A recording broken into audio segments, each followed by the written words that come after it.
I'm Cheryl Mays. I'm your host of the Author's Lounge on Dreamspire TV.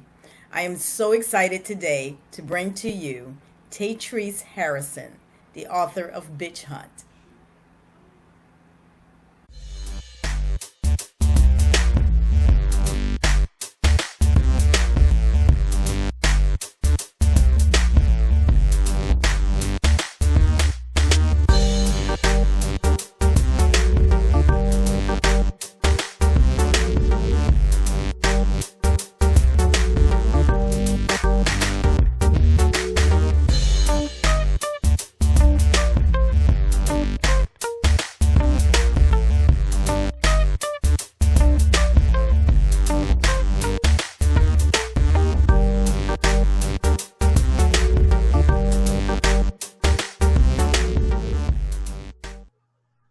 Hey, Taetrece, how are you?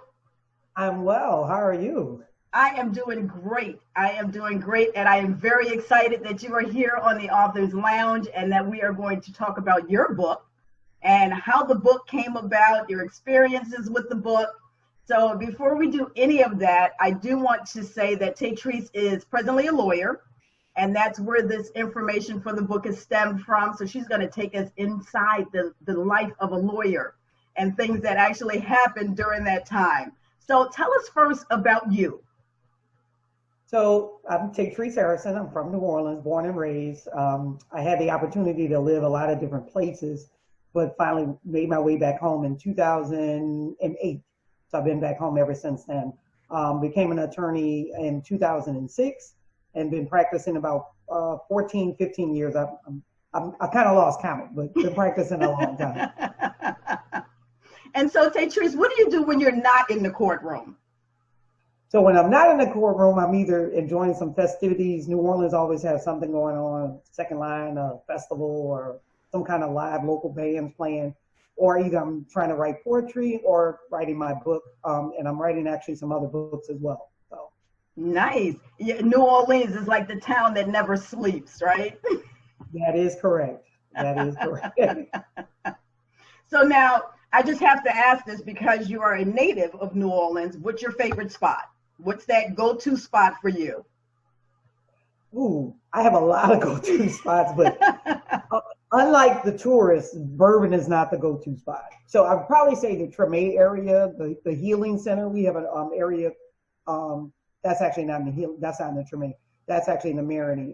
It's the Healing Center. They usually have a lot of events. I can't think of it right. Cafe Istanbul. They have a lot of events that go on at that spot. So I usually go there sometimes. Okay. So guys, you heard it. Don't go to the tourist spots.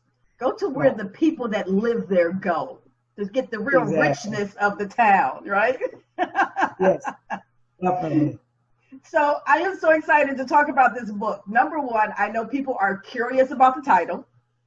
So you definitely got to tell us about this title, where it came from, how it became the title of the book. And then we're going to talk about some of the people in it. But first, tell us about this title.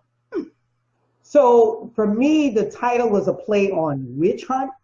So back in, I think it was the 1800s. I'm not good with dates, but in Salem, they hunted people that they believed to be witches. Mm-hmm. So for me, it was a play on words because of the fact that these were Black females. So replacing the W with the B and bitch hunt. So that's how bitch hunt came about. Okay. So this book is now available on Amazon. Yes, it is. So and Barnes and Nobles and a couple other places as well. So not just Amazon. It's pretty much supposed to be available everywhere. Okay, and we're going to put that in the comments so that you guys know where the book is available. So it's available on Amazon's, Barnes and Nobles, and several other bookstores. And it's also going to be available on dreamspirebooks.com. So you can definitely come to the book site and get her book there. So we're going to take a break. And when we come back, you guys, you really want to come back because now we're going to talk about the book. And I've had an opportunity to read an excerpt. I've talked to Taetrece about it. So you definitely do not want to miss this. So come right back and we'll be here.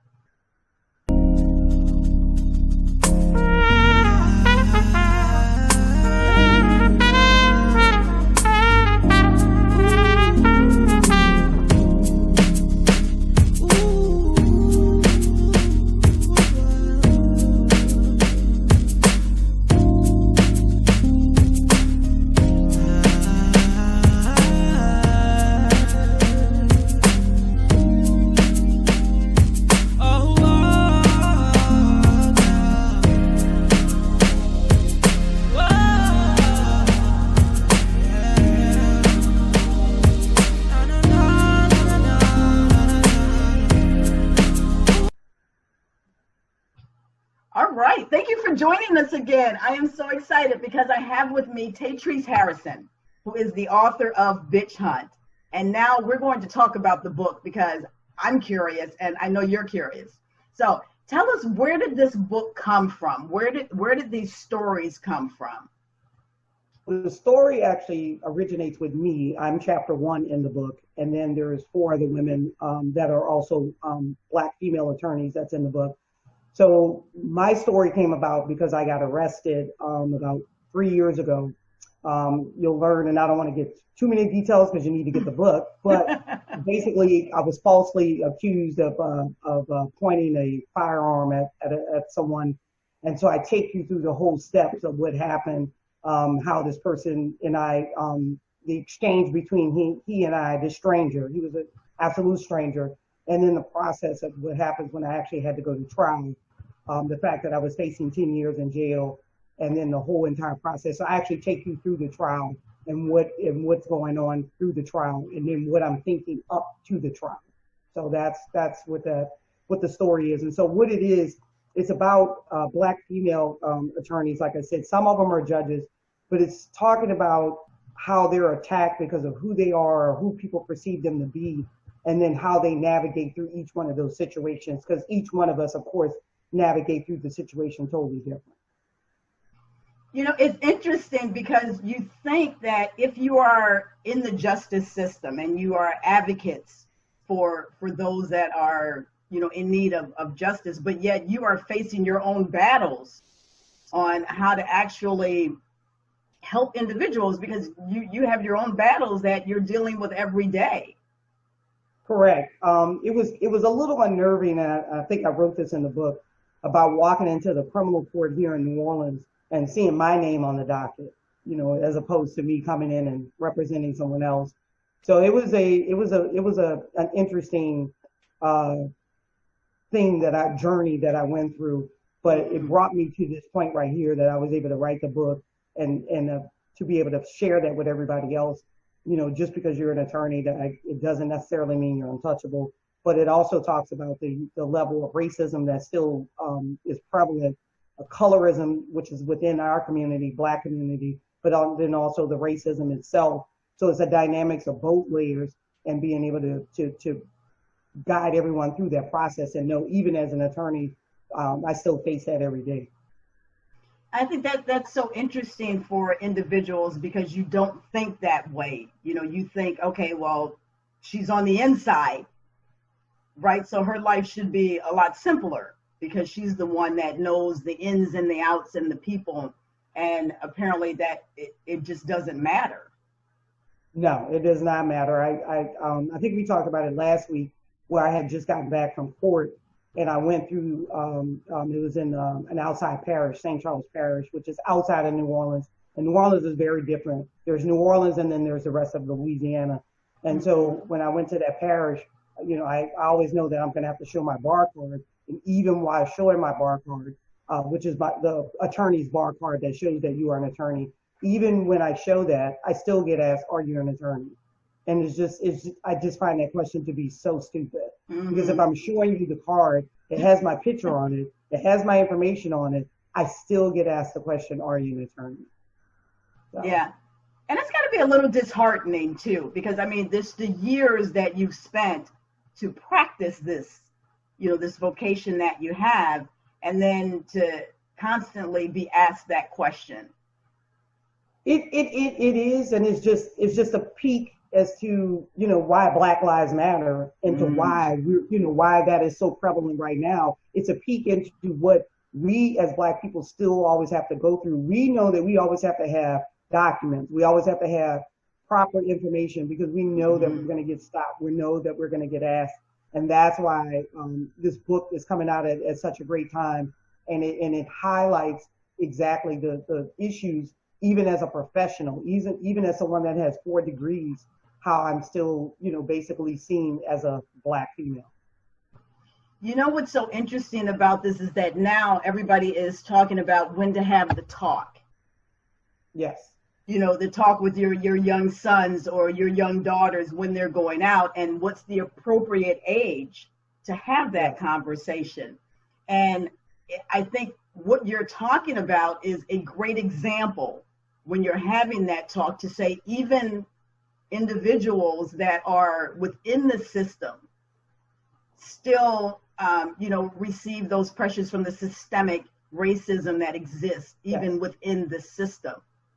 Yes, and again, you're talking about women that were judges or are currently a judge, and how they basically were attacked just because of the fact that somebody didn't like, oh, I think they're doing too much, so let me stop them. Or I think they think they're too much, let me stop them.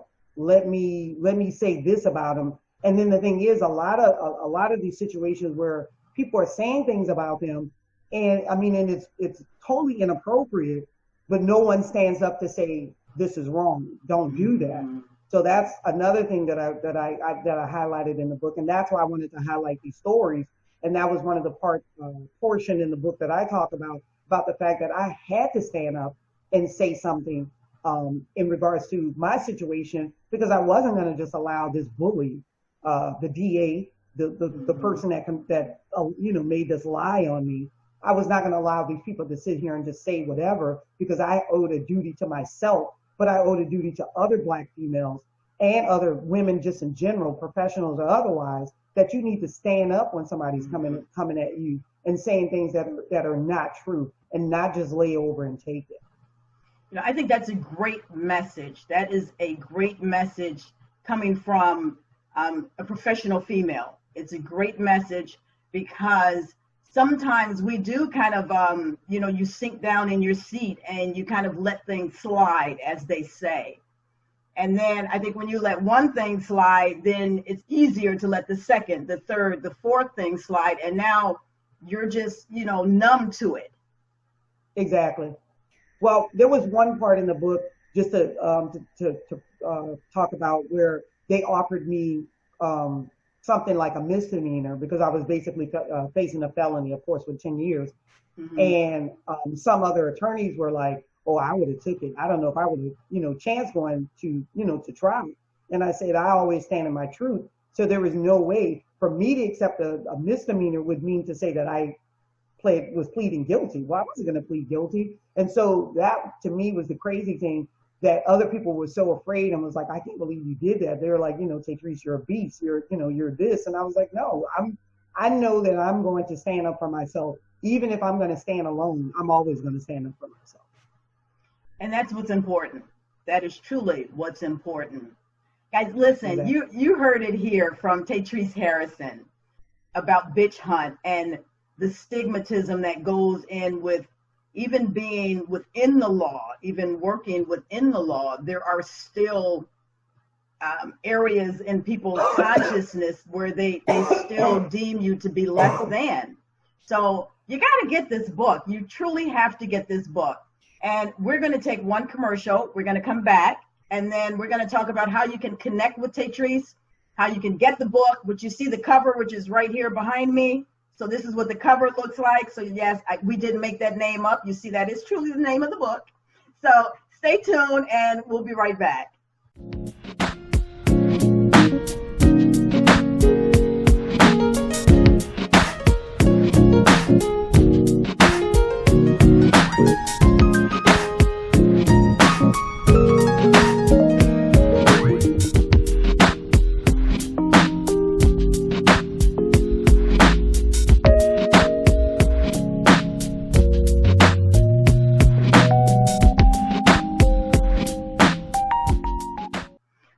So thank you for coming back and joining us. We are talking to Taetrece Harrison, the author of Bitch Hunt, and it is based on the life of lawyers and judges that are all female and their experiences within the law that you probably have no idea that these things are even happening. So you truly want to get the book.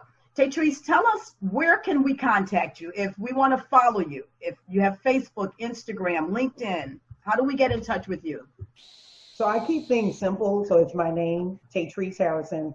And if you put that in under Instagram, Facebook, LinkedIn, you should be able to find me. And then my website is, again, my name, TaetreceHarrison.com.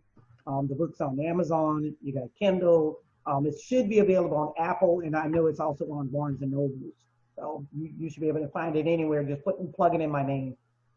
And I think if you go to Amazon and you put in the title of the book, there's probably only one. Yes, there is only one Bitch Hunt that's on Amazon that I'm aware of. So that's an easy find. You can definitely do that. Taetrece, I asked you a question, and if you had an opportunity to have dinner with any author, which one would you have dinner with and why? Oh, most definitely it would be Maya Angelou. Although she's passed on, it would have been a great opportunity to sit down with her. I just think that time when she did not speak for a long time, and then she then had that voice, I would just love to know what was going on in her head, and to be able to pick her brain, to ask her how she was able to actually do that. Because to be silent for such a long time is just mind-boggling for me, because I am a person that's always talking. So to be able to go silent, I mean, I do meditate, but I mean that's 15, 20 minutes, 30 minutes. I don't know if I could be silent for that long period of time. And she's such an eloquent speaker. It's like everything she says can resonate with you, regardless as to what stage you are in your life, regardless as to who you are as a person. There is something that she says, and I think that's a gift. Yes. It's that ability to be able to reach people, regardless as to where they are. Exactly. Well, I am excited because now you also have, not only can you just get the book, but you've got this entire package. So tell us what the package is. So I'm offering some T-shirts. Depending on what people we're giving away T-shirts. It's kind of like on a random thing, and then I also have posters that are also going to be available, as well as bookmarks as well. So this is one of the bookmarks. So, and then it has the Bitch Hunt on it as well. So that just kind of fun. So you can get the entire package. You can get the Bitch Hunt package, the T-shirt, the book, the bookmarker, and you can definitely follow Taetrece. It's really simple: Facebook, Instagram, LinkedIn, Taetrece Harrison, and make sure you spell it right. You see how it's spelled there, because it's not spelled the way you might spell it. So make sure you actually spell it correctly. And we're going to enjoy a reading from Taetrece from Bitch Hunt. So definitely join us on dreamspirebooks.com, where you have an opportunity to hear the selection that she is going to read from. So you can get an insight as to what the book is about. I guarantee you're going to want to read more. So you're definitely going to want to hear the reading, and you are definitely going to want to get the book. So Taetrece, what's the final message? If there is a message that you want to give to readers, what's your message? My message is what I said earlier. I always stand in my truth, and I think that everyone should stand in their truth. And you have to be prepared to stand in your truth by yourself, because sometimes you may have to, and that's okay. Because at the end of the day, you know who you are, and it doesn't matter really if anyone else doesn't know. You don't have to worry about trying to convince anyone else. As long as you know you're in your truth, then that's all that matters. There you go. Thank you so much. Taetrece Harrison, author of Bitch Hunt. Thank you so much for joining us today on the Author's Lounge. I am always excited when we get to bring to you an author that shares their inspiration, their motivation, their experiences behind the book. And you actually get to get the book, and then you can write a review. Love reviews. How do you feel about reviews? I mean, I think reviews are great. I mean, a lot of authors are kind of fickle about those because of the fact that, they don't want a bad review. And for me, it's not necessarily a bad review. It just means that the book didn't resonate with the person. And I mean, and that's okay. I mean, there's a lot of books out there. And so you're not going to please everyone, Exactly. And what I think about reviews and other authors that I've spoken to is that it gives you an opportunity to know your audience better. It gives you an opportunity to kind of know, what people are looking for. And to your point, everything is not going to resonate in a manner that you had intended it to. And that's okay. Right. Because there are a lot of people out there that will resonate with it, and others that will that will like it. And so writing a review gives an author an opportunity to kind of see where you are. So definitely get the book, write a review, and definitely join us on the Authors Lounge, where we chat with authors from around the globe. So have an amazing day. Thank you so much for joining us.